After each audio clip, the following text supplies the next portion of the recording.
스타워즈 속 메카닉들을 심도 있게 뜯어보는 컨텐츠 메카닉 카페가 본격적으로 시작되었습니다. 메카닉 카페는 프리퀄 시대부터 시퀄 시대까지 천천히 뻗어갈 예정입니다만 중간중간 설명상의 편의를 위해 섞이는 친구들이 있을 예정입니다. 설정 이야기는 물론 현행 공식 설정인 캐논 설정 위주로 진행됩니다. 하지만 기체의 개체수나 설정의 불량 탓에 현 공식 설정과 구공식 설정이 일부 섞여서 서술되는 경우도 존재할 예정이니 그냥 머리 아프게 공식이다 아니다를 떠나서 기체에 대한 하나의 이야기로 즐겨주시면 감사하겠습니다. 첫 메카닉으로 어떤 친구를 고를지 고민을 많이 했습니다. 컨텐츠가 결국 사가 순서로 진행될 예정이기 때문에 스타워즈의 순서상 가장 먼저 등장한 컨슐러급 순양함으로 하기로 했습니다. 한국어로 영사를 의미하는 컨슐러라는 의미를 지닌 컨슐러급 우주순양함은 컨슐러급 경순양함 혹은 공화국 순양함 등으로 불리는 중소형 함선을 의미합니다. 나부 사태를 전후로 클론 전쟁이 벌어지기 전까지 모습이 몇 번 바뀌긴 했지만 기본적인 이름은 모두 컨슐러급 우주순양함으로 공유되고 있습니다. 컨슐러급은 코렐리아 공업이 제작한 호위함,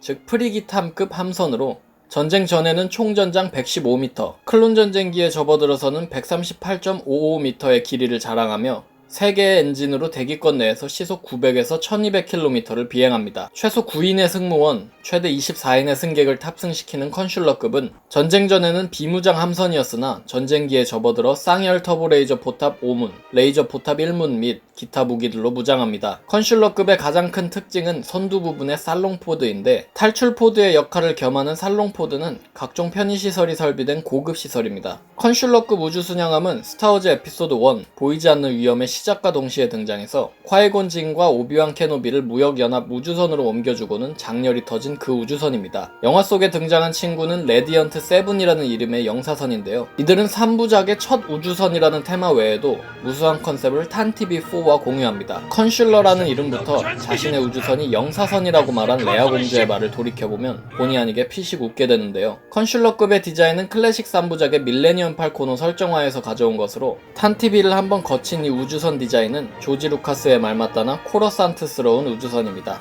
예로부터 은하공화국은 시뻘건 적색으로 외교 특혜선을 나타내고 있는데 컨슐러급의 기본 도장도 마찬가지입니다. 탄티비호의 적색 무늬와 동일한 기능을 한다고 보시면 될 것 같습니다. 세계관 내적 설정 역시 탄티비4의 함종인 CR-90 초계함과 유사합니다. 훗날 CR 시리즈를 양산하는 코렐리아 공업, CEC의 컨슐러는 은하정부와 코렐리아 행성 간의 유구한 우호관계의 상징이기도 한데 특히 동체 후면의 거대한 3엔진 엉덩이는 훗날 이를 11개나 달고 다닐 CR 시리즈의 복선이라고 보시면 됩니다. 컨슐러를 시작으로 저 거대한 3개의 엔진은 은하공화국의 다양한 우주선들에서 찾아볼 수 있는데요. CSS-1 코렐리아 스타셔틀과 아키텐츠급 순양함이 이 디자인을 갖고 있습니다. 과하게 부각된 큰 엔진은 주력함급이 아닌 중소형 보조선들이 기동성과 속도를 위해 채택한 디자인으로 보입니다. 구설정상 컨슐러급 순양함의 기원은 BBY 990년으로 거슬러 올라갑니다. 당시 거듭된 대전으로 인해 전쟁 예상과 부채에 시달리던 근대 은하공화국은 루산 개혁으로 새로운 전쟁이 일어나지 않도록 여러 제한과 제약들을 설정하였는데 그 중에는 특정 길이 이상의 거대 전함 생산을 제한하는 내용도 있었습니다. 덕분에 루산 개혁 이전까지 우주를 누비던 거대함들이 다수 멸종하기에 이르렀고 이 무렵 디자인되어 투입된 115m짜리 컨슐러급 순양함은 클론 전쟁 이전기 은하공화국의 주력 의 역할을 수행하게 됩니다. 대전이 발발하지 않은 시대이긴 하지만 그럼에도 불구하고 무시할 수는 없는 무력 사태들은 클론 전쟁 이전기에도 끊임없이 일어났습니다. 컨슐러급은 분명 믿음직스러운 영사선이긴 했습니다. 거대한 새 엔진의 막강한 추진력으로 은하 곳곳으로 제다이나 공화국 특사들을 파견했던 것이죠. 하지만 공화국의 주력함인 컨슐러에는 그 어떠한 무장체계도 되어 있지 않다는 치명적인 단점이 있었고 함선 자체적인 방어 능력이 많이 떨어졌습니다. 훗날 800여 년 후에 벌어지는 클론 전쟁기에 등장하는 완전 무장형 컨슐러 차저 사양함이 등장하기 전에도 초기 은하 공화국 해군은 주력함인 컨슐러들을 전함으로 개조하기 위해 여러가지 실험을 했습니다. 구세계관 설정 속 클론 전쟁 20년 전 은하공화국 사법함대를 들여다보면 주력함으로 개조된 컨슐러급 순양함인 공화국 경공격 순양함을 사용하는 것이 보입니다. 영사선에 탑재된 살롱포드를 배틀포드로 개조, 그 외에 다양한 무장을 탑재하여 주력 공격함으로 사용한 것입니다. 만일 이 당시 컨슐러급의 상대가 루크레헐크급과 같은 거대 괴물들이었다면 승산이 적었겠습니다만 체급이 비슷한 적들과 싸웠기에 이 정도의 무장만으로도 충분했습니다. 클론 전쟁기에 접어들어 컨슐러급은 완전한 무장전함으로 탈바꿈됩니다. 비록 캐논 세계관은 전쟁 시작과 동시에 베나터나 프로비던스 같은 괴물들이 나와서 애매해지긴 했지만 어쨌거나 이 무장형 컨슐러들은 초기 공화국이 전쟁 준비를 바쁘게 한 결과로 탄생된 전함입니다. 클론 전쟁 개전 직후 공화국의 국방조달청과 코렐리아 공업은 펠퍼틴 수상의 특령으로 두 가지의 거대한 해군 프로젝트를 진행시킵니다. 하나는 차세대 전투함을 생산하는 빅토리 프로젝트였고, 다른 하나는 컨슐러 순양함들을 대거 군함으로 개조시키는 슈퍼차저 프로젝트였습니다. 각종 오류들 때문에 사실상 실패나 다름없던 전자와는 달리 후자인 슈퍼차저 프로젝트는 굉장히 성공했습니다. 이것은 컨슐러급의 기본 성능이 워낙 좋아서 개조를 거쳐도 별다른 단점이 발생하지 않았기 때문입니다. 영사선 특유의 풀 레드 도장은 지워지고 부분 적색이 도장되며 중무장을 하게 되는 군함 버전의 클론 전쟁기 컨슐러 순양함은 차저 C-70라고 불리게 됩니다. 돌격정이라는 별명은 공세 돌파선, 블로케이드 러너라는 별명을 가진 후대 CR-90 라인 초계함들의 또 다른 오마주로, 이름 그대로 이 친구들은 적 함대 진영으로 잽싸게 파고들어 적 함대를 농락하며 열심히 딜을 넣는 역할을 합니다. 차저 개조함은 115m였던 모체에 비해 23m가량 길어진 138m의 크기를 자랑합니다. 킬로미터 단위의 공화국 은하 구축함들과는 비교도 되지 않는 아담한 사이즈이지만 무장만큼은 알찬 덕분에 분리파 함대가 절대 무시하지 못할 함선이 됩니다. 총 7문의 터보레이저급 무장을 달고 있는데 머리 위에 포탑형 2단 이온포가, 그리고 함체 중앙부와 후방에 총 5개의 터보레이저가 탑재되어 있습니다. 포대가 자리한 위치마저도 탄티비와 닮아 있습니다. 차저 사양의 컨슐러는 역할이 겹치는 신형함, 아퀴텐츠급 사령 순양함이 실전에 투입된 이후로도 특유의 압도적인 속도를 따라잡을 함선이 없어 계속해서 전장에 투입되었습니다. 분리파와 공화국 진영의 주력함들이 거듭되는 전쟁에서 크기가 거대해진 것이 컨슐러급에겐 이점으로 작용한 것이었습니다. 분리파가 신형 구축함인 리큐선트급 경 구축함을 내놓을 시점이 되었음에도 컨슐러는 아직까지도 위협적인 공격 고속함이었습니다. 컨슐러가 동원된 클론 전쟁 시리즈의 전투를 보면 특별한 케이스가 아니면 거의 이렇다 할 기동을 보이지 않는 주력함들과는 달리 컨슐러는 전장을 정말 쉴 새 없이 돌아다니는 모습을 볼 수 있습니다. 개인적으로 컨슐러의 모습을 제일 잘 보여준 건 셀루카미 우주전이 아닌가 싶은데요. 전투기처럼 교전하는 전함이라고 보면 쉬울 것 같습니다. 전함으로서의 역할 외에도 컨슐러급들은 왕복선이나 병원선 등 특유의 빠른 속도와 일반 셔틀에 비해 우월한 공방 능력을 이용할 수 있는 위치에 투입됩니다. 이것은 전함으로서의 역할 수행에 부적합 판정이 났다기보단 3년간의 대전 기간 동안 개인 셔틀이나 소형 왕복선이 수행하기엔 위험한 일을 기존에 다재다능한 영사선의 역할을 인정받은 보장된 컨슐러급에게 맡긴 것으로 보입니다. 컨슐러급은 클론 전쟁기에 활동한 비슷한 덩치의 아퀴텐츠나 랜서, 고잔티, 카라급 등의 전함들과는 달리 제국기에 활발히 사용되진 못합니다. 타킨 독트린에 의해 루산 개혁이 축소시킨 우주선들의 덩치가 함께 거대해지며 상대적으로 필요가 없어진 겁니다. 또한 반군 진영에서는 컨슐러의 상위 호환 버전인 CR 시리즈 블로케이드 러너들이, 제국 진영에서는 레이더급 초계함들이 온 은하에서 대박을 터뜨린 덕분에 멸종의 길을 걸은 까닭도 있습니다. 구후 설정상으로는 은하내전 이후까지 일부 컨슐러급들이 사용되긴 하지만 이때에도 전투용으로는 잘 사용되지 않았습니다. Tanks. Is that the best they can throw at us? 한국어로 돌격형 장갑전차를 의미하는 AAT 전차는 클론전쟁 이전기에는 무역연합이, 클론전쟁 발발 이후에는 독립성계연합이 주력전차로 사용한 병기입니다. 전쟁기에 접어들어서는 제1식 돌격형 장갑전차, 혹은 AAT-1 호버탱크라고도 불리게 되지요. AAT 전차는 난쟁이 거미 드로이드와 하이에나 폭격기, 다중병력 수송기인 MTT 등 독립성계연합의 주요 병기 납품처인 박토이드 인더스트리가 제작한 돌격전차입니다. 전장은 비교적 작은 9.19m, 최대 시속은 55km이며 가격은 75,000 크레딧입니다. 조종사 1인, 사수 2인, 전차지휘관 1인으로 총 4인이 탑승하며 전차 외부에는 얇은 B1 드로이드들이 최대 6대까지 탈 수 있습니다.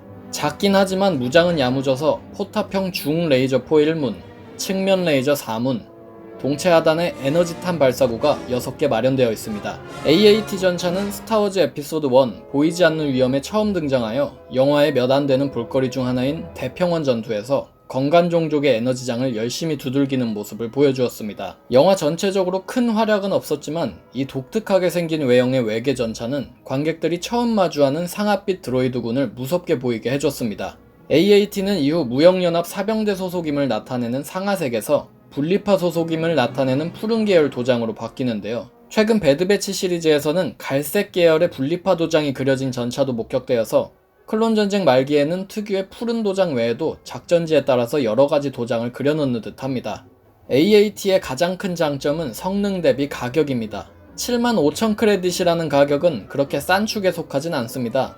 당장 드로이드군의 헤일파이어 드로이드가 6만 크레딧, 벌처 드로이드가 4만 크레딧, 호밍 스파이더 드로이드가 7만 크레딧으로 대부분 가격이 저렴하기 때문인데요. 하지만 전쟁기의 물량이나 순간적인 화력 외에는 별다른 활약을 보이지 못한 이 친구들과는 달리 AAT는 전쟁 이전부터 종전기까지 꾸준히 주력 전차로 굴러갈 정도로 성능이 준수했습니다. 또 가격이 싸지는 않다고 했지만 동시대에 사용된 비슷한 체급의 다른 병기들과 비교해보면 또 비싸지도 않습니다. AAT와 같은 포지션인 은하공화국 ATT 워커가 10만 크레딧이고 다중병력 수송기인 MTT가 12만 크레딧이니 AAT는 딱 가격 대비 무난무난한 주력 병기임을 알 수 있습니다. AAT는 생각보다 무장이 알찹니다.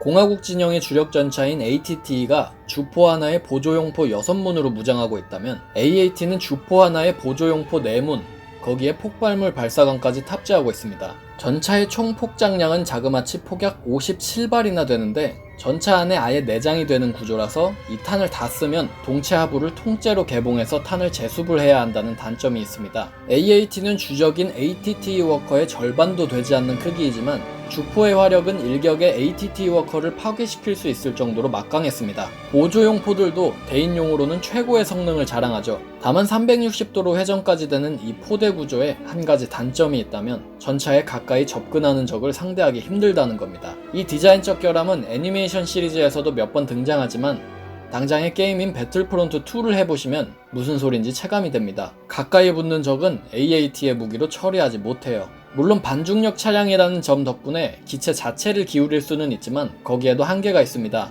보병도 보병이지만 소형 고속 차량들이 장거리 저격 중인 AAT 부대에 초고속으로 달려들어 개판을 쳐놓는 경우도 몇 번 확인이 됩니다.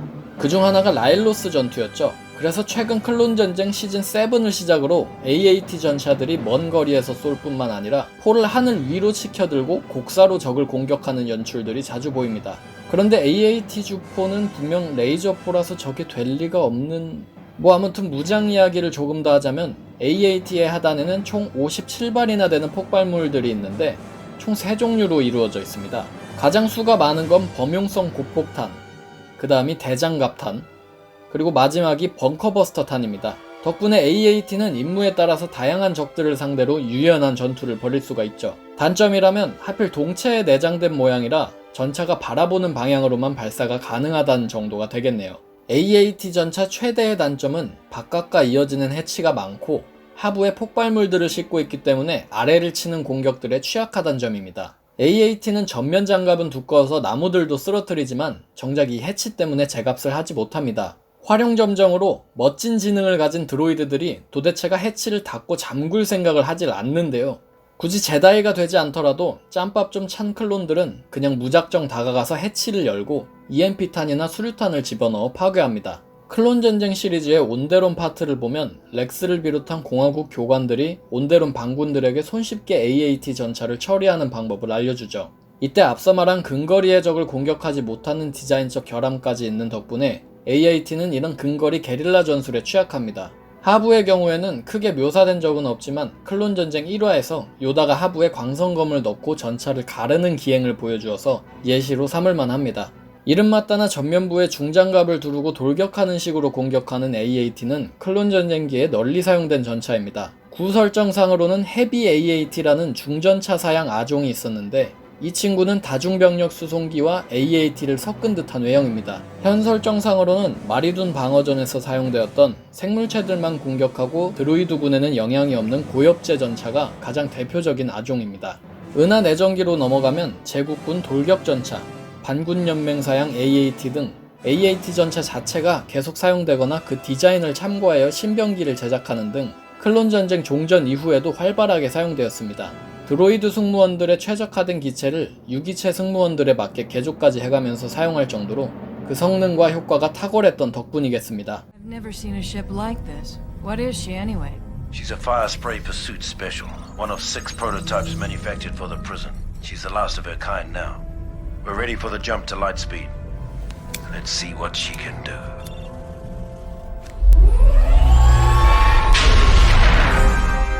스타워즈 에피소드 5 제국의 역습에 처음 등장하였고 이후로 클론의 습격과 클론 전쟁 시리즈를 거치며 팬들의 사랑을 받은 팻 부자의 우주선 슬레이브 1. 이런 슬레이브 1으로 유명한 파이어 스프레이 31급 정찰 공격정은 쿠아 드라이브 야드가 제작한 기체로 파이어 스프레이급 스타쉽 혹은 요격기 등으로 불리기도 하는 우주선입니다. 본래 파이어 스프레이는 은하공화국 교정국을 위해 제작된 순찰선 및 죄수 호송선으로 가격은 8만 크레딧이며 착륙한 모습을 기준으로 전장 21.5m, 전폭 21.3m, 전고는 7.8m입니다. 탑승객으로는 조종사 1인과 경호원 2인, 죄수 6인, 그리고 재보급 없이 1개월 동안 비행이 가능합니다. 퍼슈트 스페셜이라고도 알려진 파이어 스프레이 시제기는 나부전투 이전 시점에 쿠아 시스템즈 공업이 단 6대만 생산한 기체로 은하공화국의 감옥시설인 우보4 위성에서 장구펫에 의해 5대가 파괴당하고 한 대는 탈취당합니다. 그가 탈취한 이 우주선이 바로 슬레이브 1이죠. 쿠앗은 시제기들의 파괴로 상당한 금전적 피해를 입어 수년이 흐르기 전까지 파이어 스프레이 생산을 멈췄기 때문에 슬레이브 1은 최소한 장구가 현역이던 시절에는 유일무이한 우주선이었습니다. 일종의 중무장 경찰 차량이었던 파이어 스프레이는 이미 통상함부터 튼튼함과 내구성이 가장 큰 장점이었던 우주선으로 팻 부자의 개조를 거친 슬레이브 1의 경우에는 고성능 방어막 발생기와 센서 무력화 및 은신이 가능한 군용 탐지 체계까지 달려있습니다. 쉴드는 엑스윙 전투기의 2배, 장갑은 타이 전투기의 9배 수준으로 크기 대비 튼튼한 기체입니다. 중무장 함선도 상대할 수 있긴 하지만 무장의 경우에는 준수하기보다는 적의 허를 찌르는 다양한 종류의 대비책이 있는 정도였는데요. 레전드 설정상 통상함에는 레이저포 2문, 탄두 발사관 2개, 견인광선까지 설비되어 있었고 개조된 슬레이브 1의 경우에는 적 전투기를 무력화할 이온포와 추가적인 미사일 발사관, 그리고 강력한 파괴력을 지닌 지진탄 투하구까지 지니고 있습니다. 조종석 바로 아래에 있는 쌍열 레이저포의 경우에는 평소에는 숨겨져 있다가 방심하고 다가온 적기와의 교전 시에 튀어나와 적을 놀라게 하기도 합니다. 대신 덩치가 큰 중장갑의 파이어 스프레이의 속도는 그렇게 빠른 편은 아니라서 아쉬움이 항상 있었는데요. 팻 부자는 이런 속도의 단점을 극복하기 위해서 선내의 3분의 2를 속력 향상을 위한 설비들로 가득 채웠습니다. 그 덕분에 하이퍼드라이브 등급과 대기권 내 속도 등이 업그레이드되어 하이퍼드라이브 등급의 경우 기존 3등급에서 1등급까지 올라갑니다. 개조를 끝낸 슬레이브 1의 아광속 속도는 반군연맹 진영이 사용한 Y윙 전폭기 수준이었습니다. 파이어 스프레이 우주선의 트레이드마크는 역시 이착륙 시의 동체의 모습 변화일 겁니다. 드라이브 엔진의 출력으로 수평으로 이륙하여 비행 시에는 수직으로 움직이는 파이어 스프레이는 비행 모드로 전환 시 바닥을 향하던 엔진이 선박의 후방을 향해 위치하게 됩니다. 이때 동체 양옆으로 튀어나온 스테빌라이저 날개 한 쌍이 우주선의 균형을 맞추는 것을 도와주죠. 이런 가변하는 동체 때문에 파이어 스프레이에는 자이로 기능이 있어 함선의 동체가 바뀐과 동시에 탑승객들이 불편하지 않도록 내부 시설이 항상 위쪽을 향하도록 각도를 조정할 수 있습니다. 당연하게도 비행 모드에 따라서 인공 중력 또한 방향이 달라집니다. 본래 죄수 호송선으로 개발되어 함내에 감옥들이 있는 만큼 파이어 스프레이의 기본 설비는 현상금 사냥꾼 부자에게 딱 맞는 설비였는데요. 총 6개의 감옥이 있었으며 그중 하나는 제다이 기사를 생포할 경우를 대비한 포스 케이지였습니다. 장고펫이 우보4에서 탈취한 이래로 클론 전쟁의 개전과 함께 그가 사망할 때까지 슬레이브 1은 장고펫의 우주선이었습니다. 개전 이후에는 그의 아들인 보바펫의 수중에 들어갔지만 중간에 오나카 해적단의 두목인 혼도 오나카의 손에 아주 잠시 들어가 있기도 했습니다. 보바펫은 슬레이브 1을 타고 우주를 누비며 전설적인 현상금 사냥꾼으로서의 악명을 떨쳤는데요. 레전드 설정상 야빈 전투 25년 후 즈음에 한솔로의 공격으로 우주선이 크게 망가져서 이후로 슬레이브 2, 3, 4라는 이름의 각기 다른 우주선들을 타고 다니기도 했습니다. 스타워즈 은하계 외부의 침입자들이 일으킨 유우잠봉 전쟁기에는 최소 10여 척의 파이어 스프레이급들이 만달로리안 수호자들에 의해 사용되었으며 캐논 세계관에서는 라이즈 오브 스카이워커의 배경 우주선 중 하나로 등장한 것이 가장 마지막으로 목격된 우주선입니다. 여담이지만 슬레이브 1의 디자인과 관련해서는 재미있는 비화가 있습니다. 많은 사람들이 슬레이브 1의 디자인 비화에 대해서 ILM 건물 근처에 있는 가로등을 본따서 만들어진 우주선이라고 알고 있는데 실은 레이더 접시에서 아이디어를 받아 디자인되기 시작했던 것이 만들고 나니까 가로등과 비슷하다고 해서 이런 이야기가 생긴 것이라고 합니다. The N-1 starfighter represents the pinnacle in Naboo military technology. Armed with twin laser cannons and proton torpedoes, the agile N-1 is designed for patrol and escort missions. Deflector shields protect the pilot, while an onboard astromech aids in navigation and repairs. 스타워즈 에피소드 1 보이지 않는 위험에 처음 등장하고 이후로 보바책에 깜짝 등장한 N1 스타파이터는 나부 황실 N1 스타파이터, 나부 N1 스타파이터, 그리고 나부 스타파이터 등의 이름으로도 불리는 기체입니다. 시드 황실의 우주선 공업단이 제작한 N1 전투기는 레전드 설정상 20만 크레딧 정도 하는 고가의 전투기이며 11m짜리의 작은 단좌식 전투기임에도 불구하고 1등급의 하이퍼드라이브와 방어막 설비, 생명 유지 장치, 거기에 아스트로맥 드로이드까지 탑재 가능한 고성능 럭셔리 기체입니다. 나부 행성의 예술적인 면모가 실용성과 결합하여 탄생한 이들 전투기는 나부 황실이 운용한 주력 전투기로 전투기를 문자 그대로 눈에 튀게 만들어주는 반짝이는 크로미움 도장은 황실의 위상을 보여줄 뿐 아니라 일시적으로 적군의 광학 센서를 무력화시키는 실용성도 지니고 있습니다. 이러한 상징성 때문에 나부 황실은 전투기에 크로미움 도장을 얻는 것을 민간에는 금지하여 황실 전용기를 나타내는 징표로 사용하였습니다. 엔진 소리마저도 감미롭다고 여겨지는 N1 전투기는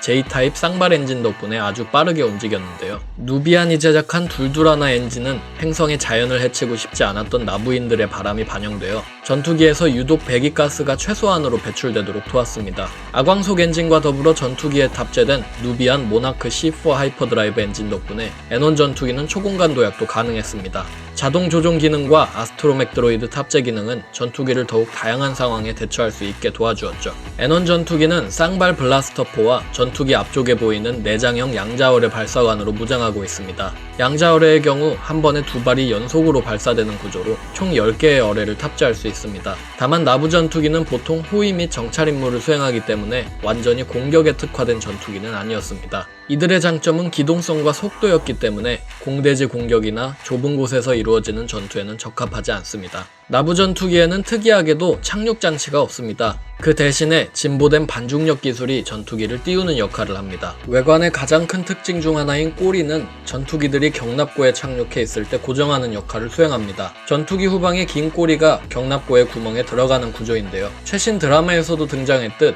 이 꼬리에는 파워 충전기가 삽입되기 때문에 연료 보급 시에 주입구 역할도 수행합니다.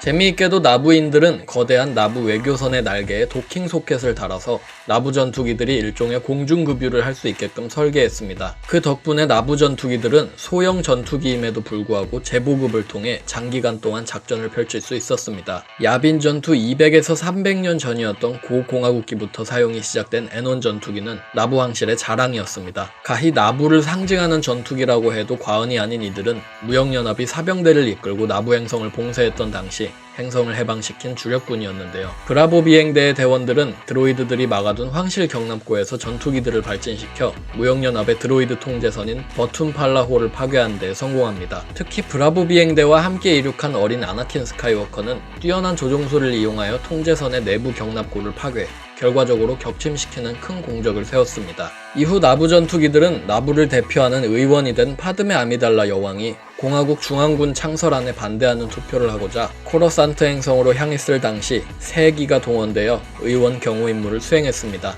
임무가 성공적이었다고 생각할 찰나 의원이 타고 있던 외교선이 파괴되었지만 외교선에 타고 있었던 인물은 아미달라 의원으로 변장한 그녀의 시녀였던 덕분에 파드메 아미달라는 운 좋게 목숨을 구할 수 있었습니다. 아미달라 의원 또한 자신만의 전용기로 기체 전체가 크로미움으로 도장된 N1 전투기를 클론 전쟁기에 사용했습니다. 엔도 전투 이후 펠퍼틴 황제의 사망으로 신더 작전이 개시되면서 신더 작전의 희생양으로 낙인 찍힌 나부 행성에는 비상이 걸렸습니다. 이에 나부 황실의 N1 전투기 비행대가 발진했으며 반군 지도자인 레아 오르가나, 에이스 파일럿인 샤라베이, 그리고 당시 나부의 여왕이었던 소루나 여왕까지 직접 전투기에 올라 신더 작전에 쓰인 제국군 위성들을 파괴했습니다. 이후 타투인 행성에서 우주선 수리를 하던 펠리모토는 지비자 전투기로 사용하던 레이저 크레스트 호를 잃은 현상금 사냥꾼 딘자린의 요청으로 이를 대체할 기체를 찾던 도중 오래된 나부 전투기를 발견하고 엄청난 개조와 업그레이드 끝에 기존보다 빠르고 날렵한 형태의 커스텀 N1 전투기를 완성시켰습니다. 메인 동력원이 업그레이드 되었으며 기체 후방의 아스트로맥 소켓은 추가적인 동료가 탈 수 있는 자리로 바뀌었습니다. 딘자리는 자신의 취향대로 전투기의 노란 도장을 벗겨내고 크로미움 도장을 드러냈습니다. 냉전기에 접어들어 일부 나부 전투기들이 행성 바르도스에 거점을 세우고 차세대 스톰트루퍼로 양성될 아이들을 납치하던 지나타 방위대의 손에 넘어가는 일이 일어납니다. 지나타 방위대는 자신들이 손에 넣은 N1 전투기들에 자신들만의 문형과 도색을 얹어 사용했습니다. 저항군과 시스 이터널이 최후의 전투를 벌인 엑세골 전투 당시 소수의 나부 N1 전투기들이 참전하기도 했습니다. 영화에서도 그 모습을 확인할 수 있습니다. 나부 전투기는 1편 촬영 당시 1:1 비율의 실물 프랍으로 제작되어 촬영되었는데요. 본래는 물이 많은 나부 행성 특성상 수상 착륙이 가능한 기체라는 설정으로 디자인이 되어 동체 자체도 유려하고 착륙 장치도 없었습니다. 비록 수상 착륙 설정은 없어졌지만 조지 루카스와 더그 치앙의 취향에 따라 F1 스포츠카를 연상케 하는 유려한 디자인은 계속해서 남게 되었습니다. N1 전투기의 조종석 옆면에 붙어있는 문자는 푸타크라는 나부의 고대 문자인데 해석 자체는 현재로서는 불가능합니다. Save your tender moment! We've got a Scorpion droid chasing us! 레전드 세계관에만 존재하다가 이번에 처음으로 캐논 세계관에 데뷔한 스콜피넥 선멸 드로이드는 분리파의 다양한 전투 드로이드들을 납품한 콜리코이드 크리에이션 네스트의 드로이드입니다. 이들은 3.5m라는 거대한 키에 붉은 센서, 그리고 쌍열 속사 레이저포를 2문이나 달았으며 입자 에너지 방어막으로 적 공격을 막아내는 막강한 드로이드입니다. 콜라4 행성에 서식하는 육식성 곤충형 종족인 콜리코이드 종족은 자신들의 외형을 딴 곤충형 전투병기들을 납품하기로 유명한 회사입니다. 일례로 적 전투기를 분해하는 버즈 드로이드나 우주나 심해에서 활동하는 데에 사용되는 트라이던트 강습정, 적 전함에 오르는 데에 사용되는 드로치 승선정, 유기체 조종사들이 대처하기도 힘들 정도로 빠르게 움직이는 요격기인 트라이 전투기, 그리고 클론 전쟁기에 보병들을 가장 공포에 떨게 만들었던 드로이데카까지 클론 전쟁기 분리파의 무수한 전투병기들이 콜리코이드의 작품이었습니다. 앞서 말한 기체들 중 가장 유명한 기종인 드로이데카의 대형 모델인 스콜피넥은 기본적으로 정갈을 떠올리게 하는 모양이지만 이런 모습 자체가 콜리코이드 종족을 본딴 것이기 때문에 드로이데카와도 닮아 있습니다. 스콜피넥 드로이드는 거대한 몸통에 달린 하나의 적색 포토리셉터 혹은 집중형 방사선 센서로 조준을 하는데요. 이 눈은 강력한 드로이드가 가진 거의 유일한 약점이기 때문에 상대적으로 약한 충격에도 쉽게 무력화됩니다. 이번 드라마에서도 레전드 설정 속에 약점이 반영되었죠. 선멸 드로이드의 가장 큰 특징인 방어막의 경우 작은 버전인 드로이데카와 종류는 같지만 방어막 자체가 더 크고 강한 입자 에너지 방어막이기 때문에 레이저와 광선검은 물론이고 심지어는 물체도 통과하지 못합니다. 스콜피넥 드로이드의 방어막은 출력이 약한 드로이데카의 방어막과는 다르게 아예 물체들도 방어막 안으로 들여보내지 않았는데요. 공화국군의 드로이데카 대처법으로 고안된 방어막 안으로 들어가서 공격을 하는 식이나 방어막 안으로 수류탄을 굴리는 전략이 스콜피넥 드로이드에게는 통하지 않습니다. 드라마에서 묘사된 바에 따르면 거대 괴수인 랭커의 괴력마저도 스콜피넥 드로이드의 방어막을 상대로 오랜 시간 고전하는 모습을 보였습니다. 이렇게 막강한 방패를 지니고 있다 보니 종종 스콜피넥 드로이드 안에 추가로 드로이데카들이 들어가는 재미있는 전략을 쓰기도 했습니다. 스콜피넥 드로이드는 콜라4에서 100대 이하의 숫자만 생산된 후 배치되어 행성의 전술 혹은 정치적 요충지를 방어하는 임무에 투입되었습니다. 클론 전쟁 종전기 당시 도입된 스콜피넥은 공화국군이 콜라4 행성을 침공하던 당시 방어막이 둘러진 공장으로 진군하던 침공군의 4개 소대 중 3개를 괴멸시켰는데요. 스택이라는 이름을 가진 아크트루퍼는 이 전투에서 살아남은 생존자 중 하나였는데 콜리코이드가 호출한 분리파 기동대가 은하 각지의 최전방으로 이들 드로이드들을 실어 나를 것이라 여기며 두려워했습니다. 실제로 선멸 드로이드들은 포모스 전투, 팔라니 전투 등지에서 대활약하면서 분리파에게 승리를 가져다 주었습니다. 선멸 드로이드 한 기만으로 10대 정도의 ATT 워커와 싸워서 승리할 수 있었기 때문에 이들은 공화국군에게 있어서 공포의 상징이나 다름없었습니다. 외곽은하 공방전 당시 공화국 지휘관들은 선멸 드로이드 하나를 처치하기 위해서 무수한 수의 클론 트루퍼들을 투입시켰을 정도로 상대하기가 까다로웠지만 공화국군에는 다행히도 이들 선멸 드로이드들은 비싼 가격 탓에 전쟁의 판도를 뒤집을 정도로 활약하지는 못했습니다. 야빈 전투 19년 전 다스베이더가 모든 전투 드로이드들을 작동 중지시켰을 당시 이들 또한 작동이 모두 중단되었지만 팔퍼틴 황제는 파괴되지 않고 살아남은 선멸 드로이드들을 따로 모아서 제국 무기연구부서에 전달하면서 명맥을 이어나갔습니다. 상당수의 드로이드들은 이후 중심은하령 행성인 비스에 위치한 팔퍼틴의 개인탑으로 이송되는데요. 캐논 세계관에서도 엔도 전투 이후 시점까지 작동하는 것을 보면 작동 중지된 기체들을 각 진영이 수거하여서 사용한 것으로 보입니다. 스콜피넥 드로이드는 영화 스타워즈 에피소드 1 보이지 않는 위험에 처음 등장한 드로이데카의 설정화와 유사하며 모델 자체는 클론의 습격 설정화 중 하나에서 영감을 받은 기체입니다. 스타워즈 에피소드 1 보이지 않는 위험에 처음 등장한 드로이드 군단의 거대 수송선은 C-9979 착륙정, 무역연합 착륙정, 분리파 착륙정이라고도 불리는 기체입니다. 헤일파이어 드로이드와 벌처 드로이드를 제작한 하우르찰 공업의 C-9979는 캐논 설정상으로는 1200만 크레딧, 레전드 설정상으로는 20만 크레딧이며 전장 210m, 전폭 370m, 전고 150m짜리의 꽤 거대한 수송선입니다. 무장으로는 날개 끝부분에 레이저포가 4문,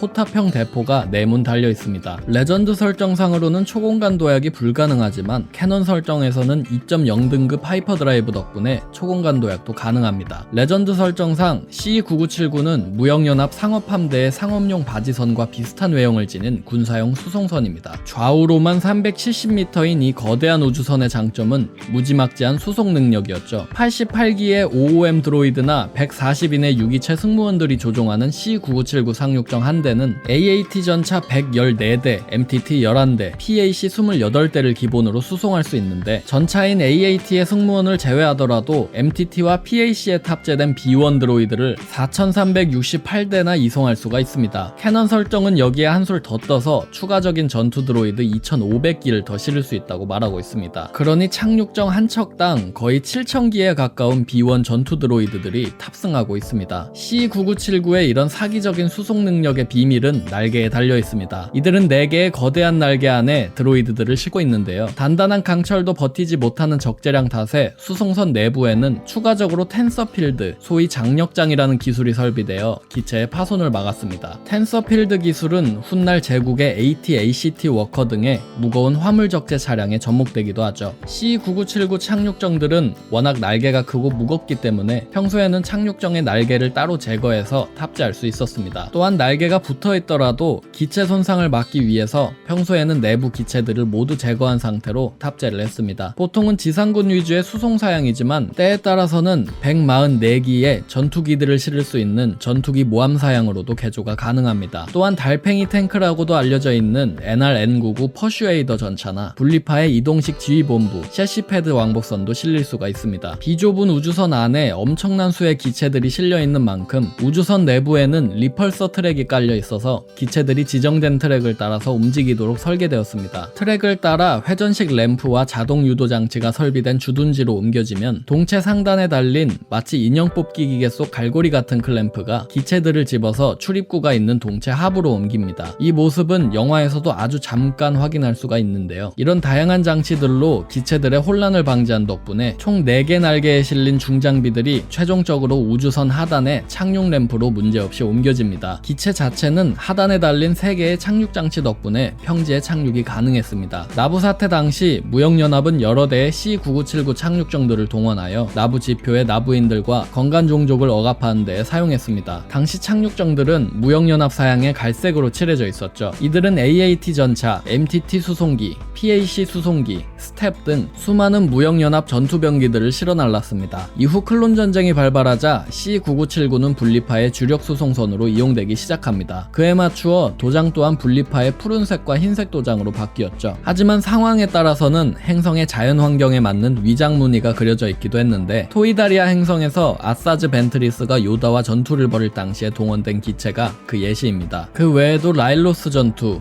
몽칼라 전투, 테스 전투, 다소미루 전투 등 이들 착륙정들은 환경과 작전의 종류를 막론하고 클론 전쟁기의 온 은하계로 퍼진 전장에 수많은 분리파 전투병기들을 수송했습니다. C-9979 착륙정은 스타워즈 에피소드 1 제작 당시 더그 치앙이 디자인한 기체로 본래는 번데기 같은 소켓에서 빠져나오는 비행선 같은 기체로 구상되었습니다. 하지만 이 구상은 이후 수정되어 잠자리를 기반으로 한 4개의 날개가 달린 기체로 최종적으로 정착되었는데요. 조지 루카스는 이 모습이 쌍엽기와 닮았다고 흡족해하면서 최종적으로 승인됩니다. 세큐터급 스타디스트로이어는 다크 엠파이어 시리즈의 배경 함선으로 등장했던 함선을 더 디테일하게 레트콘한 기체로 라틴어로 검과 방패를 든 전사라는 의미의 멋진 이름을 지닌 함선입니다. 2억 크레딧짜리의 거대한 세큐터급은 총전장 2.2km짜리이며 2.0등급 주요 하이퍼드라이브와 14.0등급 보조 하이퍼드라이브를 지니고 있습니다. 무장으로는 중터보레이저 배터리 15문,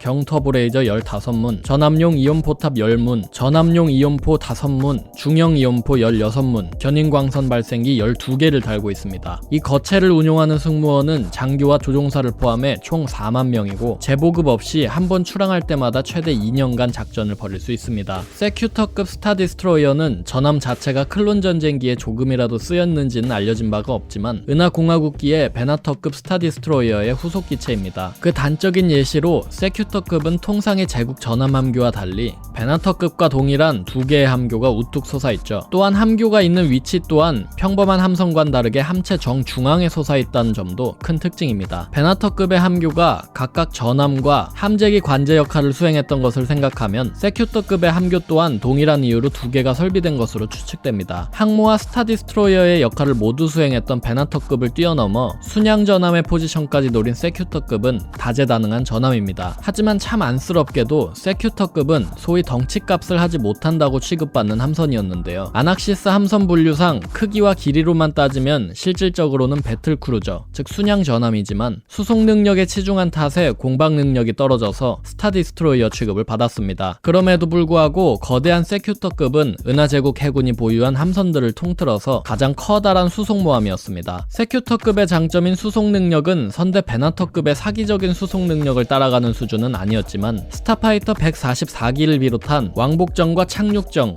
그리고 육전병기 등 수많은 기체들을 탑재할 수 있었습니다. 또한 공전대를 제외하고도 육전부대원만 14,000에서 상황에 따라서는 그 2배인 28,000명을 수송할 수 있었습니다. 제국 해군의 임페리얼급이 통상 72기의 스타파이터와 10,000명 남짓한 육전부대원을 수송한다는 사실을 감안하면 세큐터급의 수송 능력이 얼마나 준수했는지를 알 수 있습니다. 세큐터에는 베나터와 같이 선체 자체가 열리고 닫히는 기믹은 없었지만 그 대신에 하부에 거대한 경납고가 2개 달려 있었습니다. 이 경납고에 실린 전투기들은 수적 우위를 점하여 적과 교전했으며 보통 적기와의 교전 시 1대2 혹은 1대3의 비율을 유지했습니다. 전투 목적이 아니라 함재기들은 함선 방어용으로도 사용되기도 합니다. 공방 능력이 다소 아쉬운 전함이라고는 했지만 그것은 어디까지나 크기 대비 능력의 부족이지 세큐터급은 그 자체만으로도 꽤 준수한 전투 능력을 지니고 있었습니다. 거대한 해치가 있었던 베나터급과는 달리 세큐터의 전면부에는 거대한 포탑들이 늘어져 있었으며 함체 외곽을 따라서 무수한 무기들이 달려 있었습니다. 세큐터급의 방어막은 일개 전투함대의 공격력에 맞먹는 수치의 피해를 손쉽게 흡수할 정도로 강력했습니다. 레전드 세계관에서는 세큐터급이 애매한 포지션 때문에 후방 보조 임무를 수행하는 등 찬밥 신세였지만 캐논 세계관에서는 반군 연맹 함대나 연맹군의 기지 혹은 다른 반기를 든 행성을 상대로 펼치는 작전의 기동함대 기함 혹은 전투함대에 소속되어 작전을 펼치는 역할을 하는 등 기존보다 적극적으로 사용되었다고 묘사되기 시작했습니다. 또한 더 거대한 스타 드레드노트들의 호위함 혹은 우월한 탑재량을 가진 덕분에 행성 침공함으로 사용되었다는 묘사도 존재합니다. 물론 세큐터가 데뷔하고 본격적으로 활동한 제국 초기에 2.2km가 넘는 거대 괴수가 얼마나 있었는지는 모르지만 말이죠. 캐논 세계관에서는 소설 타킨에서 제국의 배신자인 도드렌싯 중장의 기함으로 세큐터급 스타디스트로이어 컨퀘스트호가 등장합니다. 당시 도드렌싯은 자신이 사주한 반군 세력을 카리다 행성 상공에서 요격할 속셈이었지만 그 음모가 다스베이더와 타킨에게 들통나면서 현장에서 처형당했습니다. 타킨 소설 이후에는 보드게임 룰북인 스타쉽 앤 스피더스에서 다시 조명을 받았습니다. 개인적으로 생김새가 독특해서 좋아하던 함선이고 캐논에 들어오면서 상당한 버프를 받았기 때문에 앞으로 더 많은 작품에 등장했으면 하는 바람에 에피소드 1 메카닉들을 소개하다가 갑자기 소개해봤습니다. 스타워즈 에피소드 1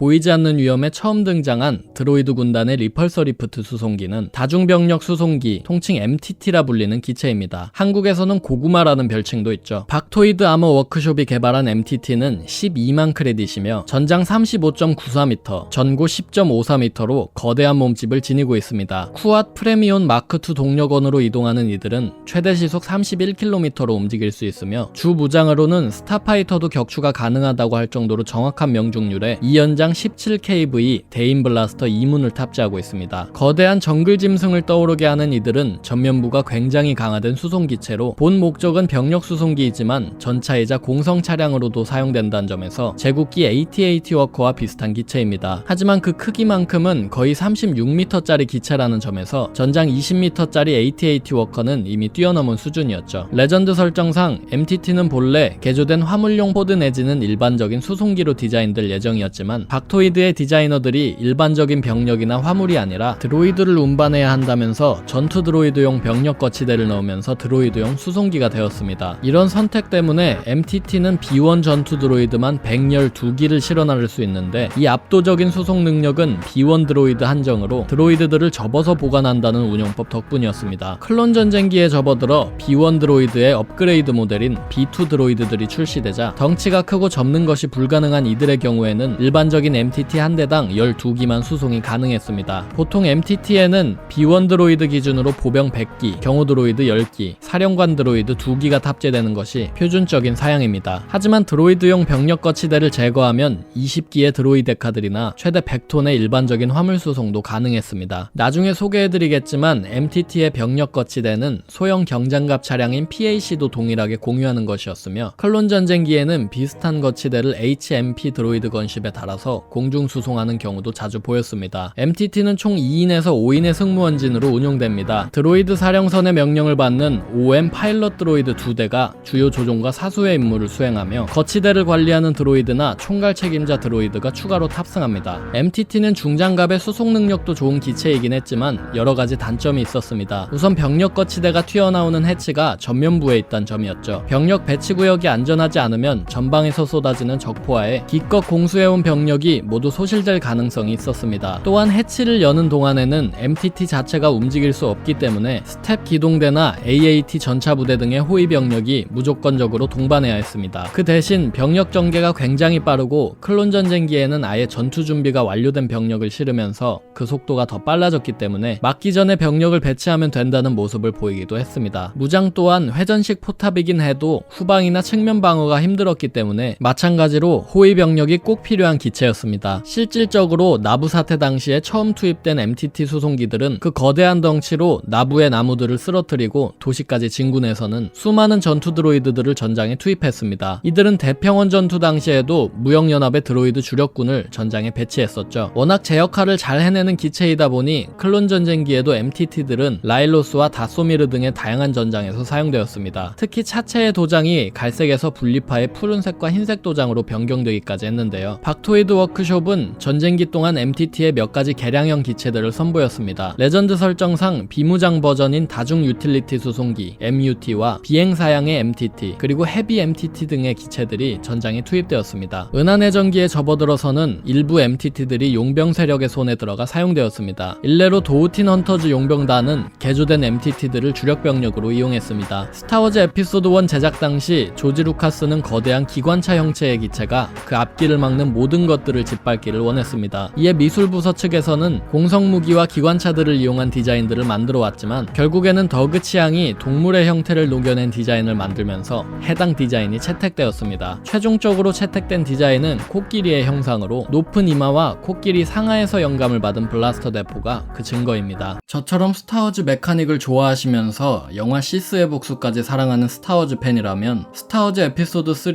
시스의 복수에 뭔가 이상한 우주선 하나가 계속해서 등장한다는 사실을 알고 계실 텐입니다. 오비안 케노비와 코디가 우타파우 전투를 준비하고 전투를 하는 장면 내내 공화국 진영인지 분리파 진영인지 모를 기다란 우주선 하나가 계속 배경을 맴돌고 있는 것이죠. 이 우주선의 이름은 뭐고 어떤 우주선이길래 계속해서 배경에 있을까요? 고고도 진입용 수송선 다시 둘둘하나 줄여서 HAET 둘둘하나 수송선 혹은 공화국 강습 건보트라 불리는 이 기체는 이름맞다나 은하공화국이 궤도에서 병력을 투입할 때 쓰는 고고도 수송기입니다. 클론 전쟁 말기에 UT-AT와 같이 괴상하게 생긴 리펄서 기체들을 공화국 대군에 납품한 맥쿤사가 제작한 공화국 고고도 수송선은 총전장 17.2m로 17m대 후반인 공화국의 저고도 건십 LAAT보다 약간 작은 기체입니다. 강습 강하기, 건보트, 스피더, 수송기 등 다용도로 사용되는 이들은 측면부의 좌우측에 3문씩 총 6문의 대인용 블라스터포를 달고 있으며 동체 상단에는 전투워커에서나 볼 법한 대차량 레이저포 1문을 탑재하고 있습니다. 무장 자체로만 보면 지상의 ATT 워커와 동일하고 활용은 건십처럼 되기 때문에 공화국의 주력 건십과 주력 전차를 섞은 굉장히 독특한 컨셉의 기체라고 볼 수 있습니다. 조종사 1명, 부조종사 1명, 주포사수 1명이 운용하는 이들 수송기는 행성의 궤도권에 주둔 중인 공화국 모함에서 발진해 강력한 역추진 로켓을 포함한 총 7개의 엔진과 고에너지 방어막으로 가속과 재진입 시의 열기를 줄이고